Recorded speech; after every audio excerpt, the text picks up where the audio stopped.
de s'intéresser à ce type d'activité et pourquoi pas ensuite de s'y inscrire.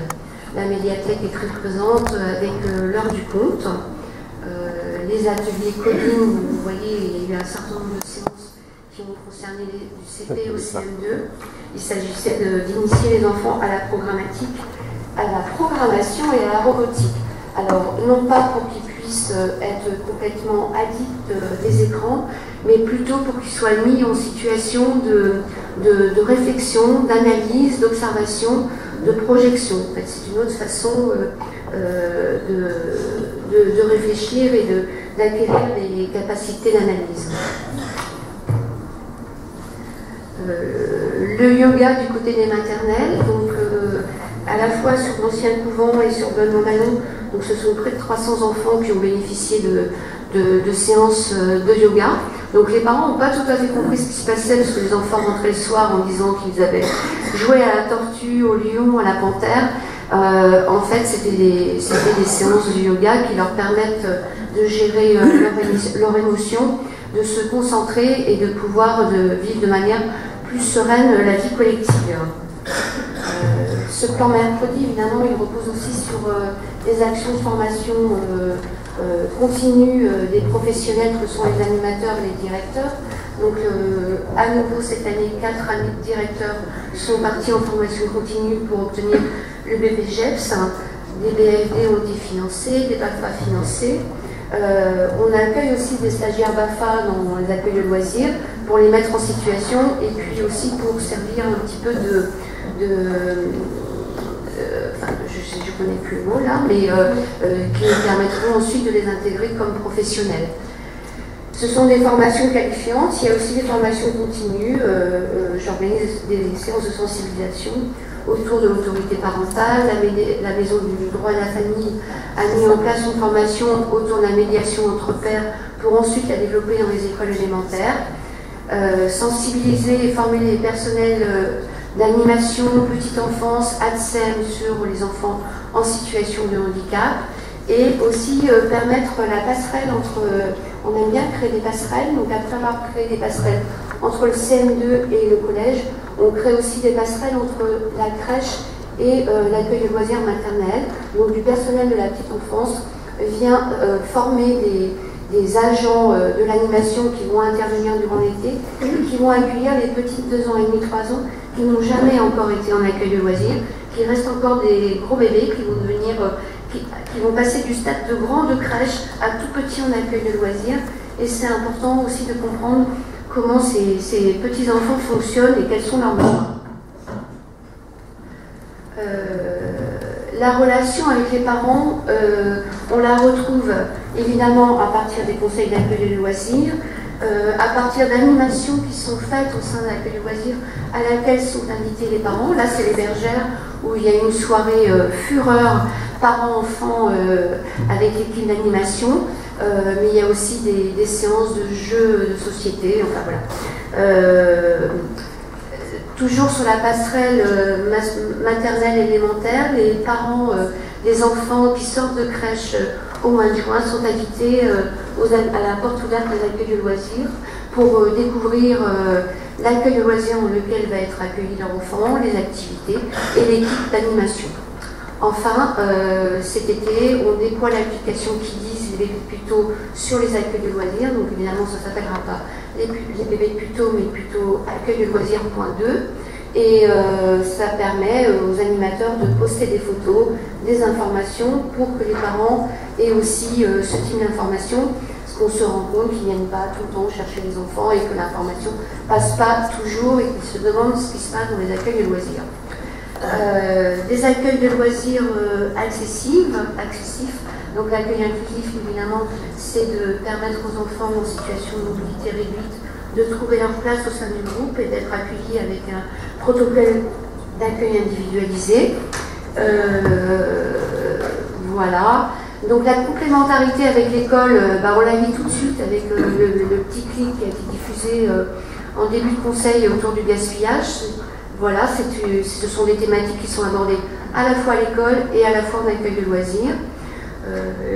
La web radio bergère se fait de concert entre l'accueil de loisirs et le directeur d'école.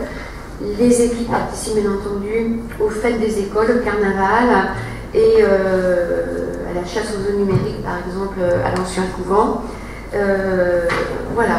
Donc, rapidement, les perspectives 2019-2020, c'est d'une part d'actualiser les projets municipaux des équipes et de travailler sur les activités qui se poursuivent et spécialisées ou menées par les équipes d'animation.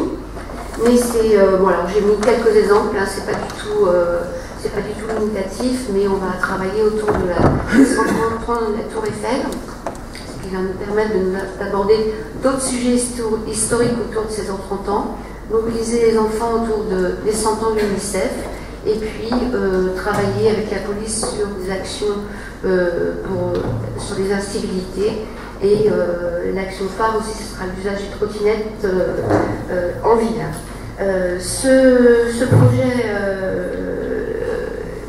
est petit scientifique, vit ma vie, et ce qu'on n'a pas pu développer cette année, on va le développer l'année prochaine, c'est la sophrologie, en particulier avec les petits. Ce plan mercredi a fait l'objet d'une présentation en comité de pilotage qui s'est réuni la semaine dernière et qui était présidée par Mme Heurteux, et auquel a d'ailleurs assisté Mme Soulaine, qui est une ancienne inspectrice de l'éducation nationale, qui nous accompagne tout le long de l'année pour justement trouver des liens avec l'école et nous permettre d'affiner notamment les outils d'évaluation et les outils de formation. Voilà, je vous remercie. Merci Madame Broff, et à travers vous, je voudrais remercier et féliciter bien sûr toutes les équipes, les animateurs et les directeurs. Ce sont près de 1800 enfants qui fréquentent notre accueil de loisirs, donc les mercredis et les vacances. Y a-t-il des questions, des remarques sur ce plan? Oui. Je regrette une chose, Madame, c'est que le maire adjoint à la réussite éducative, Monsieur Vincent Franqui, ne soit pas là pour présenter ce rapport. Au bout de 5 ans, nous aurions aimé l'entendre sur cette question. Oui, bien sûr, mais il a le droit aussi d'être malade. Voilà. Mais il a suivi quand même tout cela. Je pense que ce plan maintenant, je passe au contrôle de Mme Bourreau, doit être validé par... il est validé par l'éducation nationale, c'est fait? 4. Très bien, c'est parfait. Très bien, donc on prend acte de la présentation du plan mercredi. Pardon, oui, Madame Jeanne. Oui. Alors, effectivement, j'avais eu l'occasion de participer au comité de pilotage. Quand il y a une présentation comme ça des activités, on est un peu noyé sous les informations. Mais bon, on peut quand même souligner le nombre, la variété, la richesse des activités.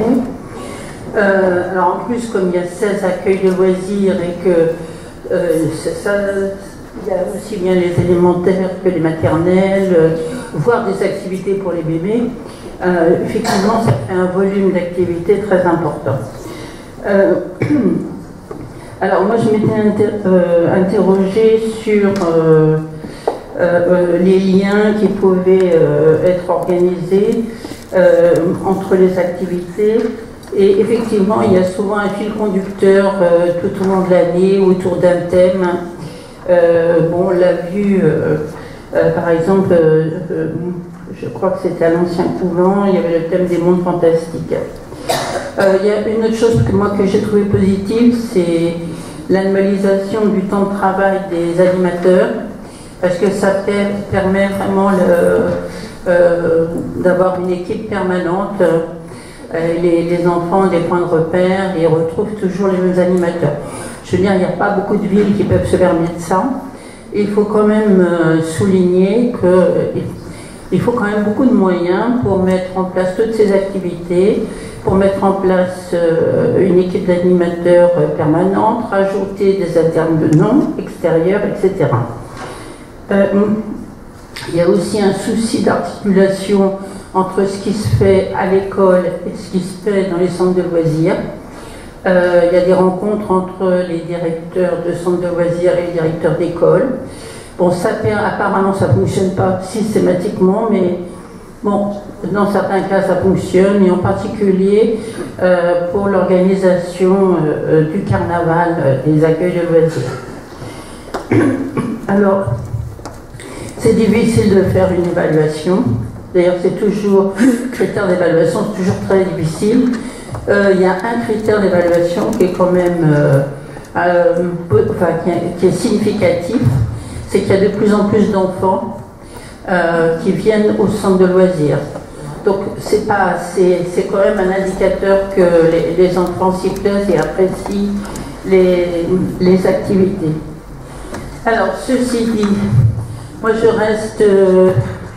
reste extrêmement déçue que la réforme qui avait été mise en place par Vincent Peillon n'ait pas été maintenue.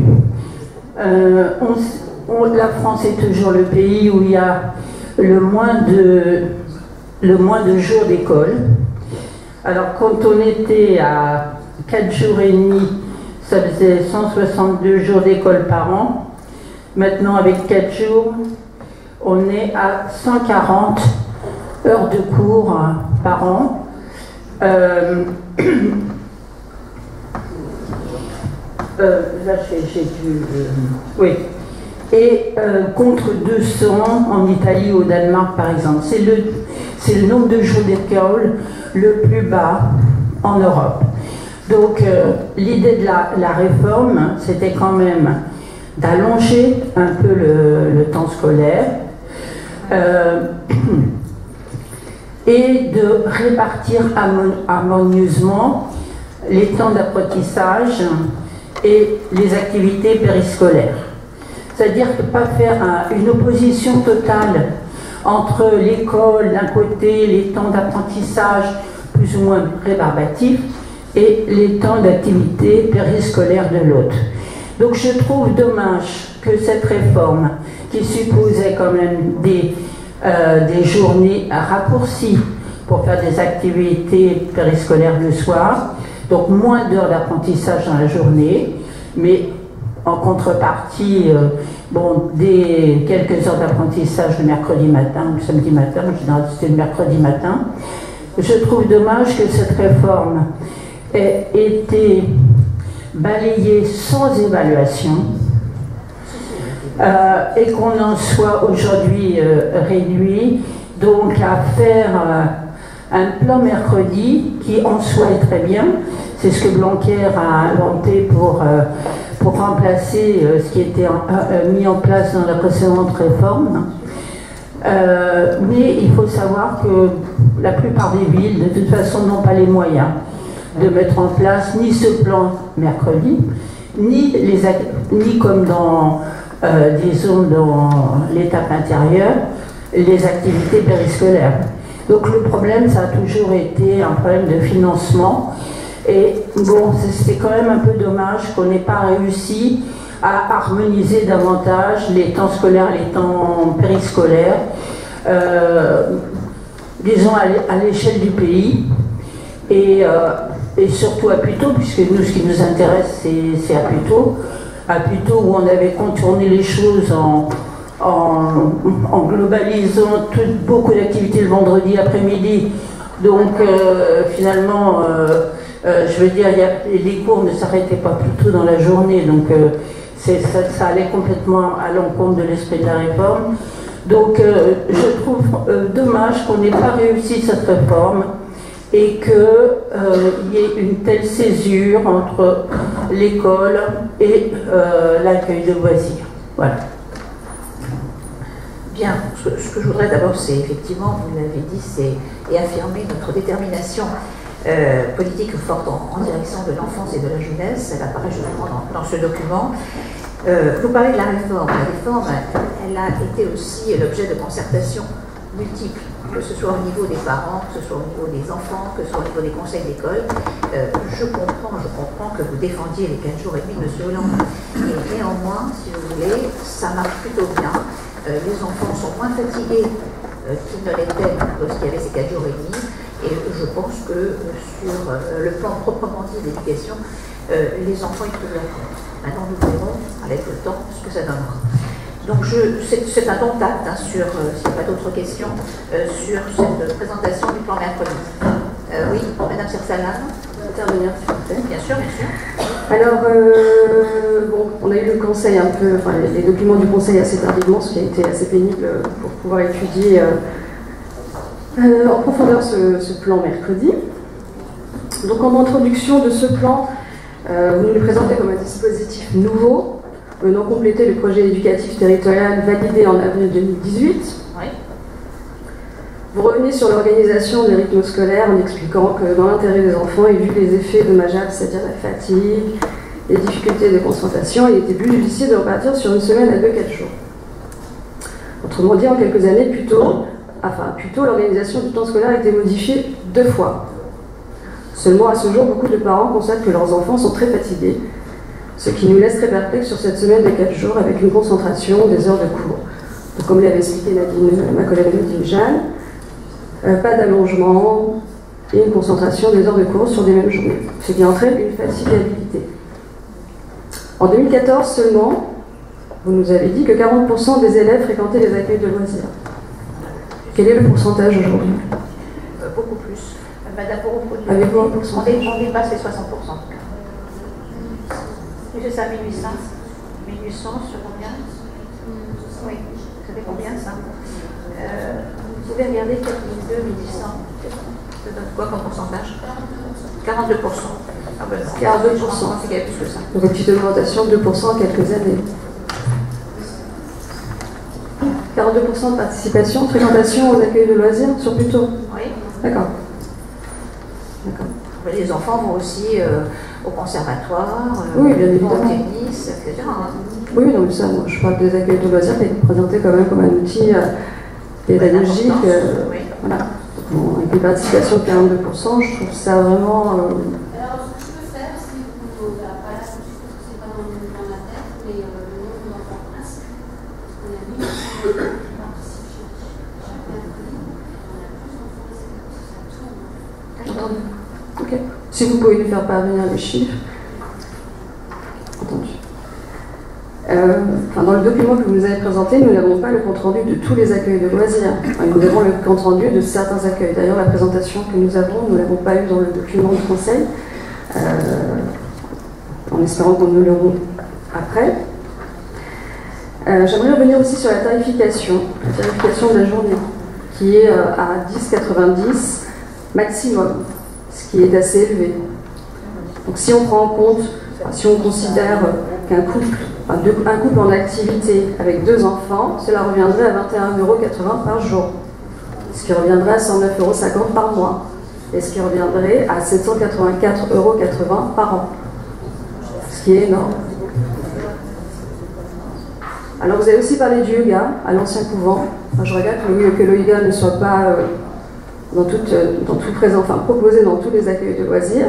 Nous avons d'ailleurs en 2017 proposé à la rentrée scolaire la mise en place dans les écoles communales de temps de méditation et de yoga, et comme à l'accoutumée, vous l'avez refusé. Vous nous avez parlé d'ouverture au monde, avec des ateliers autour des costumes, des découvertes culinaires. Alors ça c'est très bien, je trouve ça vraiment très bien, c'est ludique. En revanche, l'apprentissage de l'anglais, ce n'est absolument pas suffisant. Ce qui est proposé ne permet pas d'atteindre une bonne compétence de communication et une connaissance culturelle. On a quand même les locuteurs natifs qui sont intervenus dans les classes. Oui. Donc, l'anglais, ça fait partie justement des programmes. Hein. Oui, en fait, l'anglais fait partie du cursus, fait partie de la scolarité des enfants dès la maternelle, sauf que c'est de l'initiation à l'anglais. Ce n'est pas de l'apprentissage à l'anglais. Ah non, mais 30 minutes par semaine, c'est absolument pas suffisant. Non, mais ça vient en complément de ce qu'on fait à l'école. Oui, c'est ce qui est fait. Et en plus, à l'école, on le fait déjà. Il ne faut pas rêver. C'est pas en CP que votre enfant saura parler anglais. Vous savez, dans les écoles du monde, on parle l'anglais dès la maternelle. C'est sûr, mais si on veut le meilleur, on peut. Et avec le système qui est celui-là, c'est vrai que dans ces écoles Montessori, par exemple, oui, ils savent lire, écrire, parler anglais, mais ils sont 10 par 15. Oui, mais ça, c'est votre choix, en fait. Non, c'est pas notre choix. Non, c'est pas notre choix. C'est l'Éducation nationale qui décide que les écoles soient à 30. Moi, mon choix, ce ne serait pas celui-là. Bah, faites-le. Non, mais non, je ne peux pas le faire. Pourquoi je ne peux pas le faire? Parce que l'Éducation nationale gère tout cela, madame. Il y a quand même des règles. C'est pas nous. Et le périscolaire, vous pouvez proposer des cours d'anglais le matin? Mais en tout cas, on fait des cours d'anglais, bien sûr, pendant les accueils de loisirs. L'initiation à l'anglais. L'initiation à l'anglais. L'alphabet, les chansons et les cantines sont déjà ce sont des cours d'anglais et nous payons nous-mêmes les professeurs d'anglais, madame. On n'attend pas que ce soit l'éducation nationale. Les professeurs, je n'ai rien à lui reprocher. Je sais que ça se très bien avec les enfants, mais c'est le temps accordé aux enfants pour apprendre la langue qui n'est pas suffisant. 30 minutes, pour moi, ce n'est absolument pas suffisant.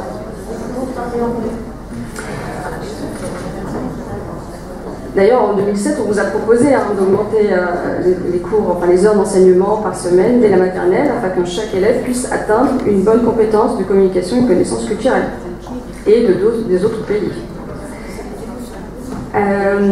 Et puis, vous parlez de la nuit de la lecture. Enfin, pourquoi pas, hein, c'est très bien. Moi, je trouve ça vraiment bien de reconnecter les enfants au livre papier. Hein. Mais bon, ça doit quand même s'inscrire dans la durée. Hein. Enfin, je veux dire, en 2018, nous avons proposé de modérer l'usage des écrans dans les écoles pour le bien-être des enfants. Parce qu'on vous avait expliqué que des études sur l'usage des écrans nuisent au développement des enfants et peut occasionner des problèmes de santé comme des troubles de la vue, du sommeil, des risques d'obésité. L'éducation nationale a géré tout cela.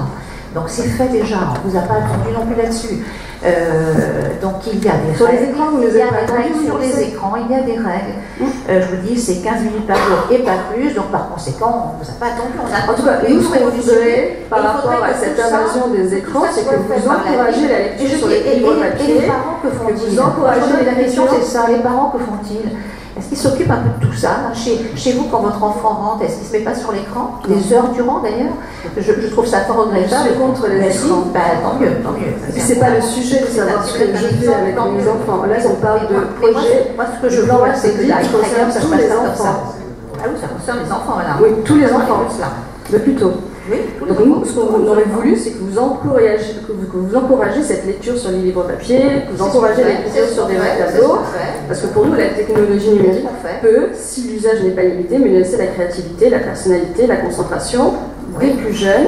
Vous le savez, dans le PEVT, on a des bibliothécaires dans toutes les écoles, ce qui n'est pas le cas des villes aux alentours. Ils vont également à la médiathèque. Donc vraiment, là, je pense que vous pouvez pas. Vous pouvez pas nous dire ça. Non, mais les bibliothécaires, elles sont dans toutes les écoles. Oui, je sais. Alors oui, mettre des livres, mais bon, c'est pas suffisant. Après ça, vous allez me dire que c'est jamais suffisant. C'est pas suffisant. Ah, voyons. D'un autre côté, ça coûte très cher, mais rien n'est jamais suffisant. Moi, je pense qu'on a quand même un PEVT là qui est très important.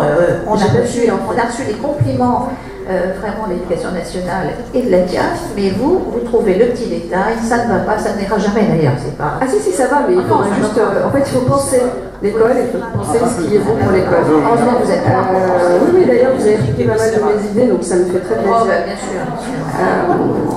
D'ailleurs, moi, je voudrais vraiment revenir sur cette question de fatigue et de difficulté de concentration, parce qu'elle est encore à l'école.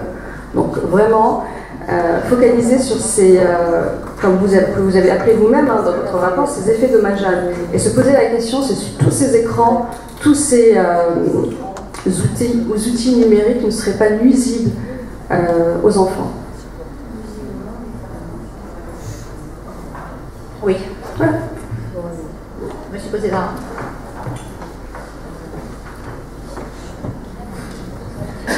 Oui, juste un retour sur deux, trois choses qui ont été dites. La première, vous dites qu'effectivement, tout n'est pas suffisant et on n'est jamais satisfait. Je pense qu'en termes d'éducation des enfants, d'accompagnement des enfants, effectivement, on ne peut jamais se satisfaire de l'état des choses et effectivement, ce n'est jamais suffisant, on peut toujours faire mieux. Il faut juste un peu d'humilité pour le reconnaître. Quand vous parlez des parents, alors là, c'est incroyable que vous attaquiez ma collègue en lui disant vos enfants vont devant les écrans quand ils rentrent à la maison.